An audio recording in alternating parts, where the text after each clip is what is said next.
नमस्कार. आता आपण तिसरा जो मुद्दा आहे याच्यामधला, तिसऱ्या घटकामधला, समीक्षकाने पाळावयाची अ, पथ्ये. तर समीक्षा विषयाचं अवधान आणि तारतम्य. आता तुमच्या नोट्समध्येही मला वाटतं ते आहे, की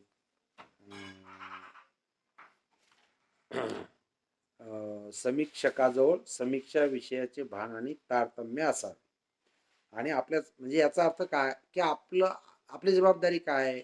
तर आपण त्या साहित्य कृतीचं अवलोकन करतो, विश्लेषण करतो आणि मूल्यमापन करतोय. बरोबर आहे. ही जबाबदारी त्याच्याकडे पाहिजे. समीक्षा करताना त्यानं तटस्थपणे साहित्य कृतीकडे पाहिलं पाहिजे. व्यक्तिनिष्ठ भूमिका असून उपयोगाचं नाही. म्हणजे मला वाटते, ही अशी कलाकृती आहे वगैरे, याला काही अर्थ नाही. बरोबर आहे. तर तटस्थपणे तिसऱ्या भूमिकेतून, बरोबर आहे. म्हणजे वाचकही नाही, लेखकही नाही, संशोधकही नाही, म्हणजे पंडितही नाही. तर तो एक तटस्थ पणे त्यानं करणं अभिप्रेत आहे. आणि समीक्षा करणे म्हणजे त्या साहित्य कृतीचे अ, चिकित्सकपणे मूल्यमापन करून विवेकशीलपणे त्यानं निर्णय देणं त्याबद्दल अपेक्षित आहे.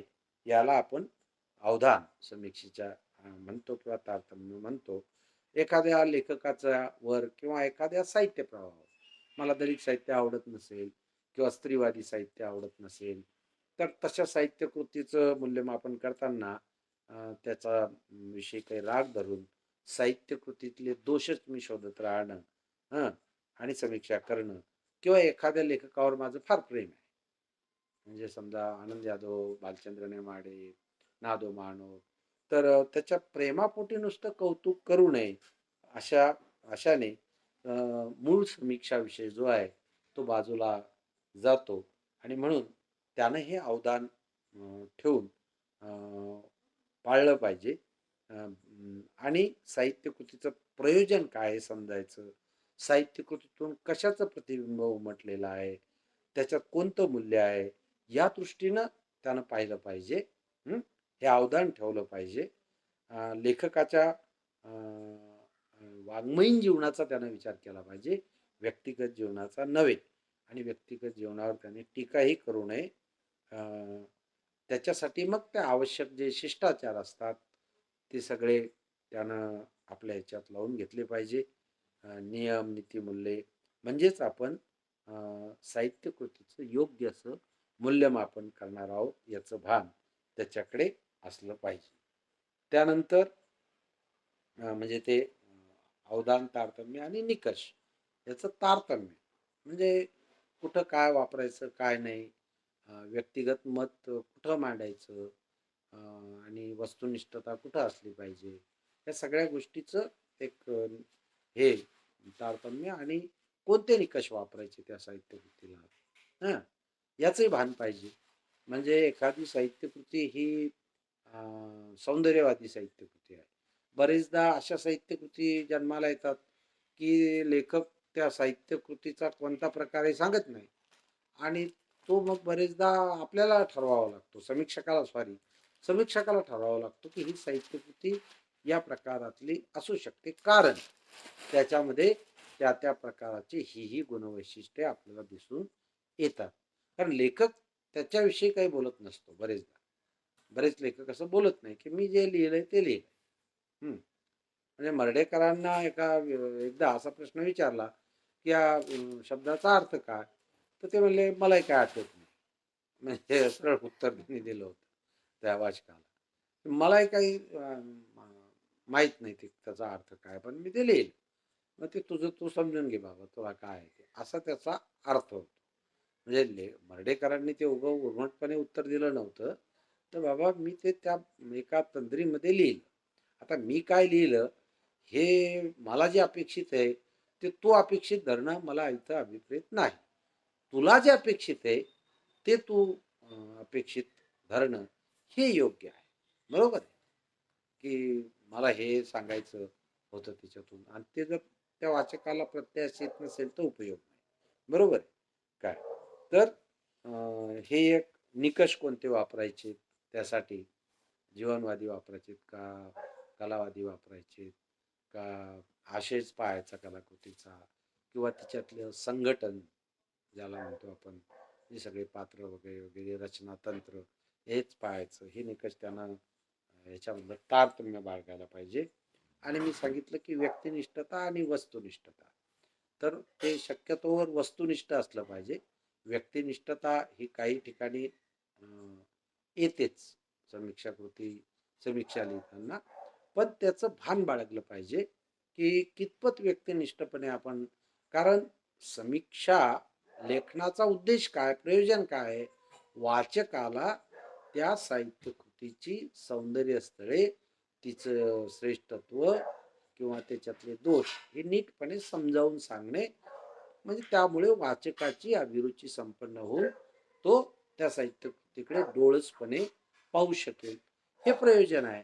आणि हे प्रयोजन असेल तर तुम्ही व्यक्तिगत गोष्टी कुठे किती आणायच्या याचं एक तारतम्य, आणि वस्तुनिष्ठही सगळ्याच ठिकाणी राहून चालणार नाही.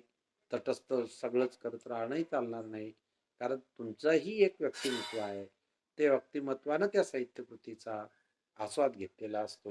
म्हणून थोडंसं त्याचं एक तारतम्य, आणि समीक्षेची मांडणी आणि शैली याचंही तारतम्य त्यानं बाळगलं पाहिजे.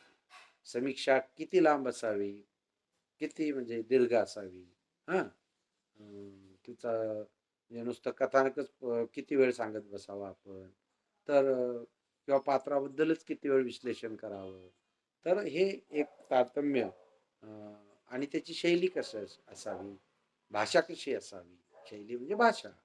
तर समीक्षकाची एक विशिष्ट भाषा असते समीक्षेची, तर ती तिथं त्यानं वापरणं अभिप्रेत असतं. तर ते एक भान त्यानं पाळलं पाहिजे.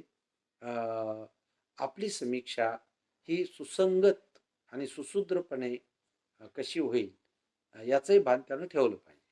सुसंगत म्हणजे काय, तर तुम्ही क्रमाक्रमाने, म्हणजे आता लेखकाचा तुम्ही ग्रंथपरिचय वगैरे पाहाल तर त्याच्यामध्ये तुमच्या लक्षात येईल की ग्रंथपरिचय हा लेखकाचा परिचय हा सुरुवातीला आला पाहिजे, नाही का? तुम्ही साहित्यकृतीच्याच डायरेक्ट याला घुसू शकत नाही. तर पहिल्यांदा तुम्ही लेखकाचा परिचय देणं, मग नंतर साहित्यकृतीकडे वळणं, म्हणजे एकूण मराठी अ, साहित्य व्यवहार, त्याच्यामध्ये मग तुम्ही जो साहित्य प्रकार, ती साहित्यकृती ज्या प्रकारातली आहे त्या प्रकाराकडे जाणं, मग त्या प्रकारामध्ये त्याचा एक प्रवास जो आहे तो थोडक्यात मांडणं, 2, 4, 5, 7 ओळीमध्ये सगळं हे तुम्हाला मांडायला पाहिजे. आणि नंतर मग तुम्ही मूळ साहित्यकृतीकडे येऊन मग त्याची हे मांडणी करत राहणं पुढं. तर अशी सुसंगती सुसूत्रता याचं एक भान त्यानं सांभाळलं पाहिजे. नेमकेपणा हा एक विशेष तुमच्यामध्ये तुम्हालाही सांगितलेला आहे की वरील सगळ्या गोष्टी संगती सुसूत्रता असं जर असेल तर आपोआपच अ, त्या तो समीक्षक हा नेमकेपणानं म्हणजे तटस्थपणानं समीक्षा ही करू शकेल. आणि त्यात अन्यथा त्यात बऱ्याच उणिवा राहू शकतील. समीक्षा लेखन करताना पुढील गोष्टीचं त्याचं स्पष्टीकरण त्यानं दिलं पाहिजे. म्हणजे एक स्पष्टपणे त्यानं चिकित्सा करताना जे जाणवल ते स्पष्टपणे मांडलं पाहिजे. का त्यात आडपडदा असू नये. एखाद्या गोष्टीचे विश्लेषण करण्यासाठी एखाद्या वेळेला लेखकाच्या जीवनामध्ये डोकाविषयी झाल्यास ते फक्त त्या कलाकृतीच्या संदर्भापुरतं असावं. त्याचं व्यक्तिगत जीवनात तुम्ही डोकावू नव्हे, तर त्याला स्पष्टता लाभते. आणि दुसरं म्हणजे नेमकेपणा.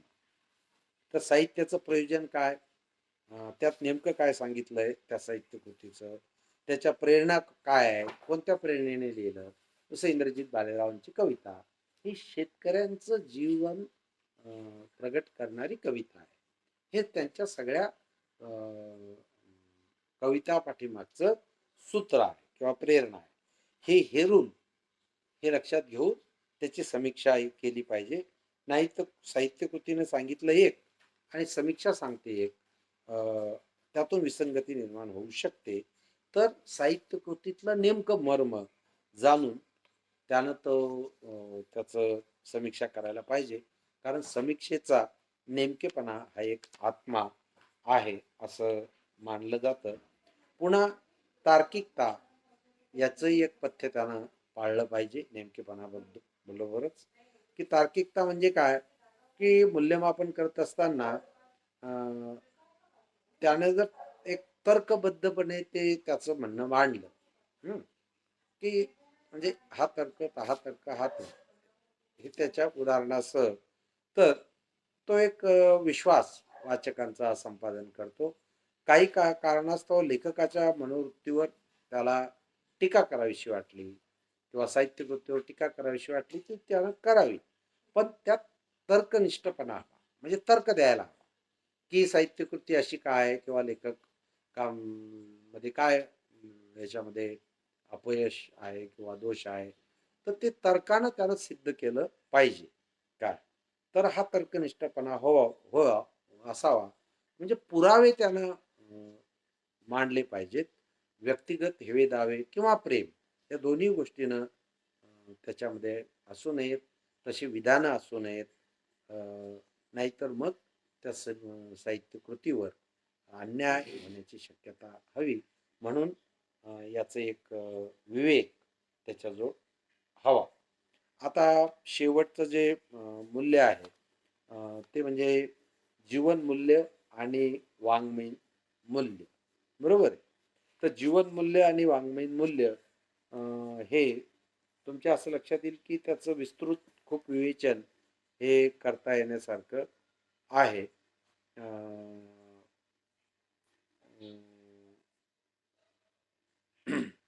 आता वाङ्मयीन मूल्य कशाला म्हणायचं हा एक प्रश्न आहे. एक 2 मिनिटं मी ते कुठेतरी नोंद त्याची केलेली होती. अं, ती नेमकी मला आता सापडत नाहीये. अं, तर वाङ्मय मूल्य कशाला म्हणायचं आणि जीवन मूल्य कशाला म्हणायचं, बरोबर आहे. तर हां. तर या संबंधीचा त्याचा परस्पर संबंध आणि त्या संदर्भाचा विवेक हे एक पथ्य त्यानं पाळलं पाहिजे. आता मूल्य म्हणजे काय? तर अ, चांगलं किंवा वाईट सांगणं एवढं समीक्षेत आपल्याला अभिप्रेत नसते. याला एखाद्या कलाकृतीचे मूल्यमापन कसं करायचा हा प्रश्न निर्माण होतो. म्हणून समीक्षेतील रसग्रहण व निर्णय यासाठी काही मार्गदर्शन करणारे काही निश्चित निकष किंवा मूल्य हवेत. हां. मूल्य म्हणजे कशाला म्हणायचं आपण? तर अपेक्षा किंवा आकांक्षा पूर्ण करणारे तत्व. हं. जीवनाच्या विविध क्षेत्रात माणसाच्या विविध इच्छा, आकांक्षा असतात आणि ते पूर्ण करणारी साधनेही असतात. त्या साधनांना आपण मूल्य म्हणतो, व्हॅल्यू. हां. म्हणजे आपल्याकडे धर्म, अर्थ, काम आणि मोक्ष हे 4 पुरुषार्थ मानले गेलेले आहेत. म्हणजे या 4 गोष्टी आपण सांभाळल्या पाहिजेत. म्हणजे स्त्री असो का पुरुष. तिथं पुरुषार्थ म्हटलं गेलं, पुरुष शब्द वापरला असला तरी तो म्हणजे धर्म, काम, अर्थ आणि शेवटी मोक्ष.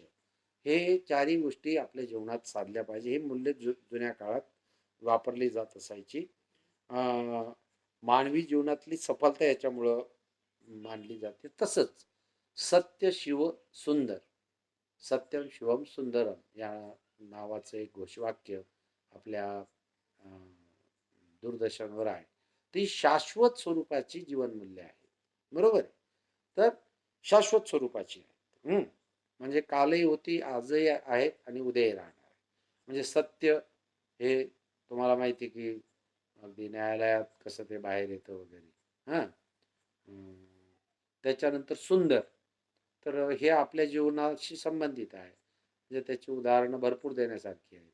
आता मी जो हा शर्ट घातला, त्याचा रंग, त्याची डिझाइन. आता ही माझ्या दृष्टीनं मला सुंदर वाटणारी गोष्ट आहे म्हणून मी आणलेली आहे. बरोबर आहे. तुमच्या दृष्टीने ती सुंदर नसेल. साधं जेवण करतो आपण. त्याच्यामध्येही ते मूल्य गृहीत धरलेलं आहे. सगळ्या ठिकाणी ते आपल्याला घर-दार वगैरे काय आणि शिव याचा अर्थ नैतिकता. हं. आता नैतिकता ही कायमस्वरूपी नैतिक मूल्य हे शाश्वत आणि अशाश्वत अशा स्वरूपाचे असतात. तर अ, या सगळ्या गोष्टींना, साधनांना जीवनमूल्य असं म्हणतात. तर वाङ्मय क्षेत्रातील अपेक्षा पूर्ण करणाऱ्या तत्वांना वाङ्मयीन मूल्य म्हणतात. आता ही वाङ्मयीन मूल्ये कोणती? तर नवनिर्मिती, हं, साहित्यकृतीमधली, आकृतिबंध साहित्यकृतीचा, त्याला अनुरूप शैली, त्याच्यातलं सौंदर्य, रसनिर्मितीची त्याच्यामधली शक्ती, उत्कटता, ध्वनी म्हणजे व्यंजनाशक्ती, सूचकता, औचित्य यांना वाङ्मयीन मूल्य म्हटलं जातं. लक्षात घ्या, ऑब्जेक्टिव्हला प्रश्न येतील. हां, तर अ, काही शाश्वत स्वरूपाची मूल्य असतात, तर काही अशाश्वत असतात. तर म्हणजे जुन्या काळात तुमच्या असं लक्षात येईल की काही अ, शाश्वत मूल्य म्हणजे जीवनमूल्य आपण मानत होतो. का? तर ती आज आपण मानत नाही. म्हणजे मुलानं मुलीशी बोलणं आमच्या काळात हे काही म्हणजे ते प्रचंड पाप समजलं जायचं, की तिथं काहीतरी गडबड आहे. आज तुमच्या काळात काहीच नाही त्याच्या संदर्भात वाटत. तर वाङ्मयीन मूल्य आणि जीवनमूल्य याचा एक भाग हा परस्पर संबंध त्याचा एक विवेक त्यानं बाळगणं अभिप्रेत आहे. तर त्याचा खूप मोठा विस्तार आहे. पण आता ते आपण इथं तो विषय संपवून टाकतो. तर यात जीवनमूल्यांचा आणि वाङ्मयीन मूल्यांचा एक विवेक त्यानं बाळगला पाहिजे, की साहित्यकृतीमधून जीवनाचं चित्रण घडावं का? किंवा नुसतं सौंदर्याचं जे काही आपण आता पाहिलं, तर त्याचं घडावं का? तर या दोन्हीचा एक बॅलेन्स त्यानं पाळला पाहिजे. हे एक पथ्य त्यानं पाळलं पाहिजे. तर इथे हे समीक्षकाचे गुण आणि पथ्ये हा मुद्दा आपला पूर्ण होतो. धन्यवाद.